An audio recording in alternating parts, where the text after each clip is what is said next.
Au cœur de l'Europe de l'Est, à l'époque médiévale, il existait un empire immense et puissant, un véritable phare de culture et de pouvoir qu'on appelait la Russe de Kiev.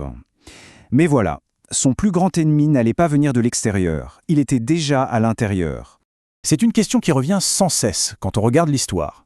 Et si, bien souvent, la réponse est complexe, entre le déclin économique, les pressions extérieures, eh bien parfois, elle est beaucoup plus simple. Eh oui, la famille, c'est aussi simple et terrible que ça. Une querelle fratricide entre princes, cousins, oncles, tous descendants du même grand roi. Et c'est cette lutte intestine qui va déchirer le royaume et le mettre à genoux. Alors pour bien comprendre, il faut revenir un peu en arrière. Après l'âge d'or de Yaroslav le Sage, le grand unificateur, l'État qu'il avait si patiemment construit a commencé à se fissurer. Ce sont ses propres descendants, aveuglés par leur soif de pouvoir, qui ont fait basculer le royaume dans le chaos. Et la situation, elle était désastreuse. À l'intérieur, les princes se livraient des guerres sans fin, des guerres intestines pour s'arracher des parcelles de territoire. De l'extérieur, il fallait compter avec les nomades polovotiens, de redoutables guerriers des steppes qui lançaient des raids dévastateurs, et comme si ça ne suffisait pas, la famine et les maladies ravageaient la population. Pour se faire une idée, une chronique de l'époque rapporte que la seule ville de Kiev a perdu 7000 habitants en un seul hiver. C'est énorme. Le royaume se vidait littéralement de son... Face à cette spirale d'autodestruction, les princes les plus lucides ont quand même tenté de trouver une solution. Ils se sont réunis pour ce qui aurait dû être un moment historique, une tentative désespérée de mettre fin au carnage. C'était au Conseil de Liubich. Là, ils ont conclu un pacte solennel. Ils ont juré sur la croix de respecter les terres de chacun et ont déclaré que quiconque romprait ce serment les aurait tous comme ennemis. C'était une véritable promesse d'unité, une petite lueur d'espoir au milieu des ténèbres. Moins d'1 an, c'est tout. Cette trahison quasi immédiate, ça montre à quel point la méfiance et l'ambition personnelle étaient profondément ancrées. L'encre du pacte était à peine sèche que le sang recommençait déjà à couler. Et cette trahison, elle a pris une forme d'une cruauté inouïe. L'un des signataires, le prince David, a tout simplement inventé un complot pour se débarrasser de son rival, le prince Vasilko. Le grand prince de Kiev, Sviatopolk, tombe dans le panneau, il croit au mensonge, invite Vasilko à sa cour sous un faux prétexte, le fait capturer et le livre à David. Et là, dans une petite pièce, les serviteurs de David maintiennent Vasilko et lui crèvent les yeux. Le serment de Lubech scellé sur la croix n'était plus qu'un lointain, très lointain souvenir. Mais alors que tout semblait perdu, qu'on aurait pu croire la Russe condamnée, un homme s'est levé.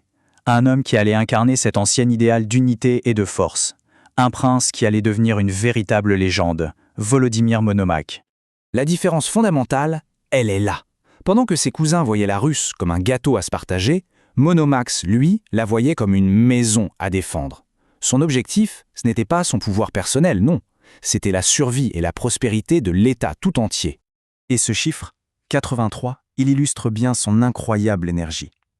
Monomakh l'a mené 83 grandes campagnes militaires. Pas pour conquérir les terres de ses frères, non, mais pour repousser les Polovsiens et pour unifier les principautés, sous une seule et même bannière. Il était infatigable. Mais ce n'était pas qu'un guerrier, c'était aussi un souverain juste et sage. Dans les écrits qu'il a laissés à ses enfants, on trouve un véritable testament politique et moral. Ce passage, par exemple, il nous révèle un homme soucieux de la justice, un leader qui avait compris que la vraie force d'un royaume, eh bien, elle réside dans la protection des plus faibles. Pendant tout son règne, Monomakh a réussi à maintenir la paix et l'unité.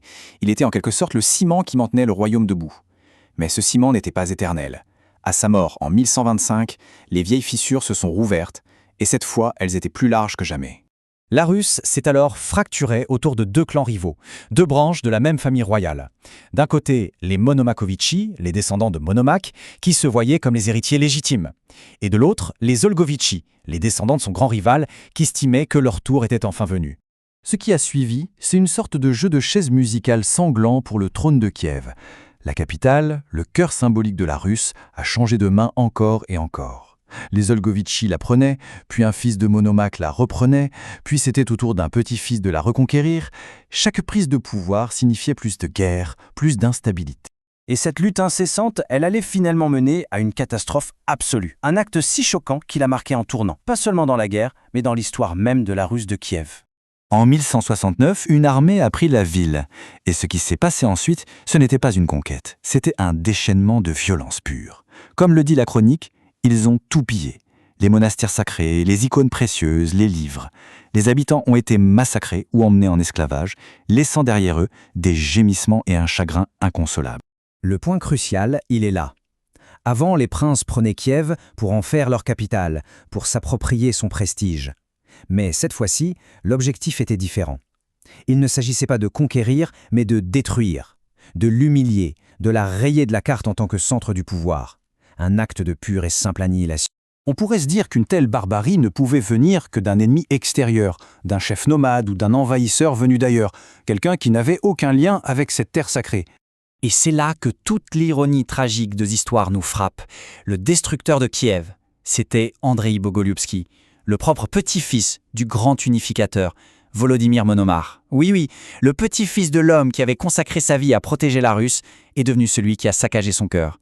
La guerre civile venait d'atteindre son point de non-retour. Cet acte, ce parricide symbolique, a brisé bien plus que des murs. Il a brisé l'idée même d'une Russe unie. En se déchirant elle-même, la famille royale avait laissé le royaume exsangue, vulnérable, une proie facile pour l'invasion mongole qui allait suivre. La question reste donc posée. Quand le cœur d'une nation est détruit de l'intérieur, peut-elle vraiment s'en remettre, ou est-elle condamnée à n'être plus que l'ombre d'elle-même ?